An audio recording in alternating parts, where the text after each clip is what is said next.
Hello, my dear students. I welcome you all for part second of the chapter which was going on, which is chapter number 3 of history, the Delhi Sultanate for class 7. I hope you have all watched my previous part, which was the starting of this part, in which I've explained the slave dynasty. Please, those who have not watched that part, go and have a look.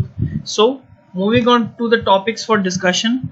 Topics for discussion आज जो discuss करेंगे वो हम करेंगे the Razia Sultan के बारे में, how the Razia Sultan came into the throne after her father Iltutmish. As you all know, Razia Sultan was the daughter of Iltutmish. After his death, Razia was ascended to the throne. So now let's start the chapter. Point. Razia Sultan, the only Muslim woman ruler of Delhi, succeeded Iltutmish.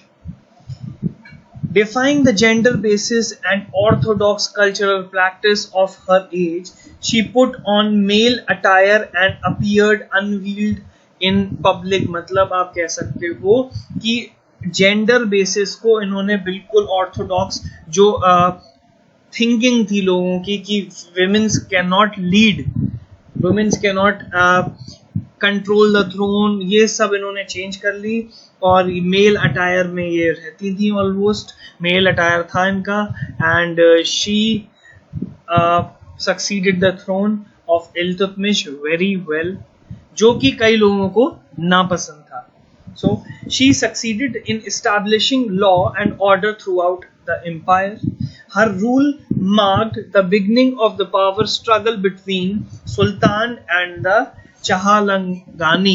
Chahalanganis were that 40 members, जो 40 members थे जिनको इल्तुतमिश ने अपनी 40 nobles के रूप में establish करा था अपने एम्पायर के अंदर. तो वहां पर कॉन्फ्लिक्ट होना शुरू हो गई थी. वो लोग एक्सेप्ट नहीं कर रहे थे रजिया सुल्तान को as a sultan of Delhi. So the nobles were opposed to the rule by female monarch and at the same time disapproved the high position she granted her Ethiopian slave Yakut. This led to a revolt against her. बाकी nobles को ये पसंद नहीं आता था कि जो Ethiopian slave Yakult था उसको रजिया सुल्तान ने बहुत हाई पोजीशन पे बिठा दिया था और वो रजिया सुल्तान का बहुत बड़ा एक आप कह सकते हैं कॉन्फिडेंशियल बंदा था जिससे वो सारी बातें शेयर करती थी और अपनी जो इम्पोर्टेंट डिसीजंस हैं उसका भी पार्ट था Yakult. So this made the revolt in the nobles of Iltutmish. जो इल्तुतमिश के 40 नोबेल्स थे उनको बिल्कुल भी पसंद नहीं था और ये चीज उसके अगेंस्ट खड़ी हुई रजिया सुल्तान के. She was murdered as the part of a conspiracy by the nobles while she was on her way to reclaim her empire. So इसकी वजह से उनकी मर्डर हो गया रजिया सुल्तान का. नोबेल्स ने ही वो मर्डर करवाया था जो कि नोबल्स को बिल्कुल भी पसंद नहीं थी. So let's move on to the next topic which is Nasiruddin Mahmud and Ghiyasuddin Balban. After Razia her brother Nasiruddin Mahmud came to the throne. He died in 1266 and was succeeded by Ghiyazuddin Balban as his prime minister and former member of Charles group. So Razia Sultan की death के बाद नसीरुद्दीन महमूद जो कि उनके brother थे उन्होंने वो throne संभाला, सुल्तान पोजीशन संभाली. बट उनकी डेथ के बाद ये पोजीशन गियाजुद्दीन बालबन के पास चली गई जो कि प्राइम मिनिस्टर थे उस समय पे, नोबेल्स के मेंबर भी थे और वो प्राइम मिनिस्टर थे दिल्ली सुल्तान के. So when Balban ascended the throne in order to offset position, he centralized all the power and authority in his own hands. So Balban ने सारी पावर्स, सारी अथॉरिटी जो कि रजिया सुल्तान ने बांट रखी थी इक्वली डिस्ट्रीब्यूट कर रही थी और इल्तुतमिश के टाइम में भी डिस्ट्रीब्यूशन बहुत अच्छा था. वो उसने अथॉरिटी अपने हाथों में ले ली, सारी अथॉरिटी और पावर अपने हाथों में ले ली थी. He laid the foundation of centralized government and asserted the need for noble origin and prestige of the monarch. गयाजुद्दीन ने अपने मोनार्च को अपने जो नोबेल्स थे उनकी थोड़ी सी अहमियत बढ़ाकर अपनी प्रेस्टीज मोनार्की की प्रेस्टीज को बरकरार रखा था. And he established an effective spy system to keep himself informed and to ensure the loyalty of the people towards the throne. So एक effective spy system शुरू किया जिसमें कि लोग उन्हें आकर inform करते थे, मतलब इसके ऐसे गुप्तचर जो हिंदी में कहते हैं spy को, वो लगे हुए थे चारों तरफ, वो उसे आके information देते थे पब्लिक के बारे में कि कैसी कंट्रोल पावर चल रही है चारों तरफ, क्या लोगों के ओपिनियन है थ्रोन के बारे में.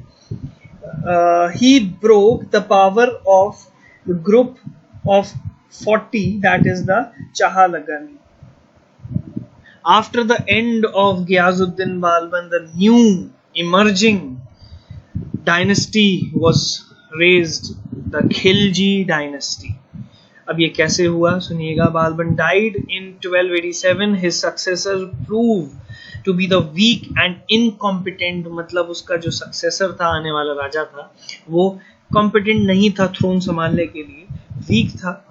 सो एक नोबेल जो उस 40 मेंबर्स के नोबेल की जो टीम थी उसी में से एक नोबेल का नाम था जलालुद्दीन खिलजी.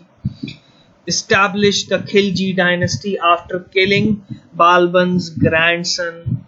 सो बालबन के जो ग्रैंडसन थे उनको मारकर अपनी डायनेस्टी खुद की उन्होंने स्थापित कर दी थी जिसका नाम था the Khilji dynasty. So Khilji dynasty came into existence at that time. So first leader of the Khilji dynasty was Jalaluddin Khilji.